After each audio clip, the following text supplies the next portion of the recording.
Hello everybody, welcome to the Project Princess. This week I decided to show you how I made the super cute top and shorts. Before we get too far in the video, make sure you like and subscribe. So I started out with this kind of white knit fabric stuff, and I've used this fabric for so many different tops. I love it. This is actually the last project I'm going to do with it, and I'm kind of sad about that. But I just laid the fabric out and got a tank top that I liked the fit of, and kind of made sure that I had enough fabric, and then I straightened off the edge of the fabric, and then I folded it in half and folded the tank top in half and then traced it. But I wanted a square neckline, so I traced like the general shape and then I adjusted it to be what I wanted.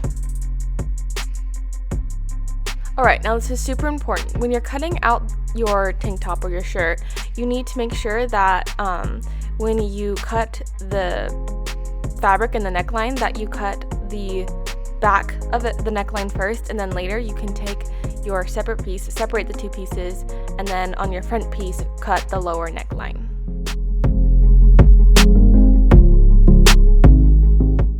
When you're done cutting everything out, these should be the two pieces you're left with. So you have a front piece with a lower square neckline and a back piece with a high back neckline.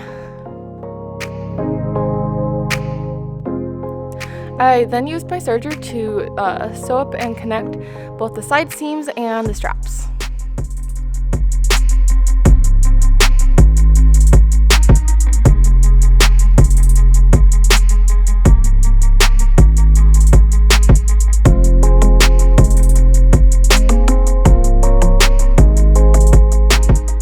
Tried on the shirt to make sure I was liking it and everything is fitting well, and this is what we have so far. Honestly, I'm really liking it so far. Next, I used my cover stitch machine to finish the edges of the shirt around the neckline, armholes, and the bottom of the shirt. If you don't have a cover stitch machine, then I would recommend using a stretch stitch to finish off all of the edges, and this is what a stretch stitch looks like. It's on most just standard sewing machines, and I really like using it on stretchy fabric instead of using a zigzag stitch. To finish off the shirt, I just made sure that I had trimmed all my strings, and once I trimmed the strings, I was done with the shirt. I love these kind of projects. They're so fast and easy, and they turn out great 99% of the time. To start on the shorts, I had a pair of pants that I didn't really like and didn't fit me anymore, so I marked 5 inches from the inseam, the crotch down the leg, and then I drew a straight line across on one side, and then measured how far that was on the outside seam, and then measured that same length on the other side just to make sure that they were the same, and drew a line on the other side as well. And then once I had drawn those lines, I cut across those lines to shorten the pants and turn them into shorts.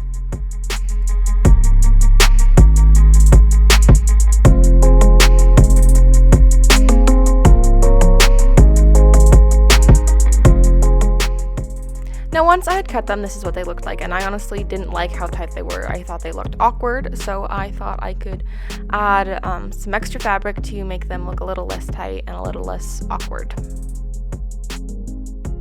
Alright, so to add that extra fabric, going to get some fabric from the pants we cut off and cut out a triangle that is 10 inches long and 5 inches at the base.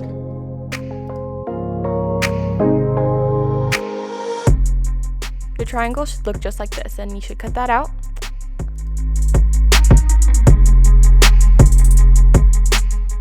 Then the next thing I did is I measured 11 inches on the side seam of my shorts, and then I seam ripped along that seam. And I decided to watch Anne of Green Gables while I did this, and I don't think that was wasted time at all.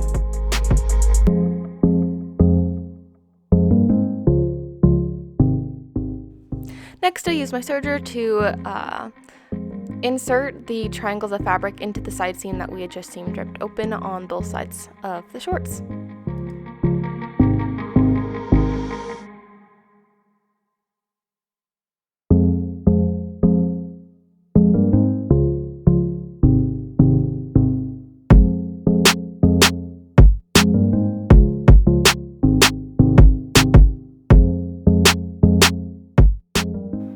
I took a quick snack break because I was hungry.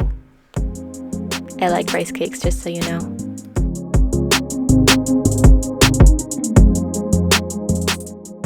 After my much needed snack break, I put put the other triangle in the other side of the shorts. Once we had inserted the triangles into the shorts, we still had a small gap on the side seam, and so the next thing we're going to do is we are going to sew that little gap closed. I pinned everything in place just using straight pins, and then I top stitched as well as closed that gap at the same time using a triple stitch, which looks like this. I love using triple stitches on pants and jeans like this specifically because it just makes the seam look so much more clean and heavy duty, which is what you want for denim jeans and things like this. I did one top stitch line on the back side of the triangle and then 2 top stitch lines on the front side of the triangle, just following kind of like the natural lines that were already there before on the pair of pants. Once we had finished all that top stitching on the triangles, the last thing we needed to do was hem the shorts. So I just serged the bottoms of the shorts really quickly just to make sure that there was a finished edge on the inside. And then I folded over the shorts, the bottom of the shorts, 1 inch on the inside.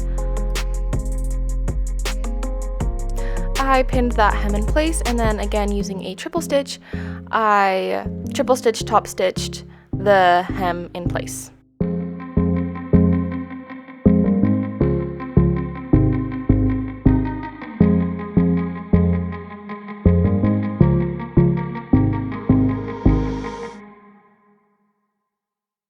Finally, to finish up the shorts, I just quickly pressed the bottom of the hem really quick just to make sure it was nice and flat and smooth.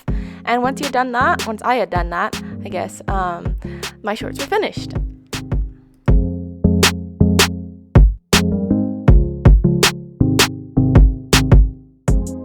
Okay, this is kind of random, but I love this little mini iron I got from Cricut. It's so useful and you can use it in so many places. I just leave it on the side of my sewing desk. It's really nice to not have to set up an entire ironing board every time I just want to iron something really quickly. I love it. It's a great tool and I highly recommend you guys getting one for yourself.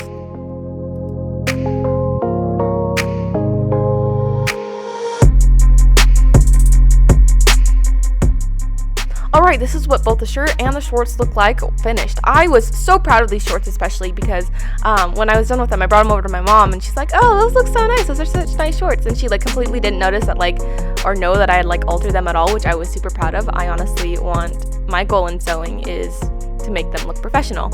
I styled the shirt and sweater with Converse and this little sweater that I really like. It's a cardigan, it's cozy, it's warm. I think they're great. They're a great option for summer. Thank you so much for watching. I hope you loved the video. If you enjoyed what you saw, make sure to check out the rest of my channel where I just make and post videos about projects that I make and have fun with doing, and I hope you have fun watching them with me. Thank you. Bye!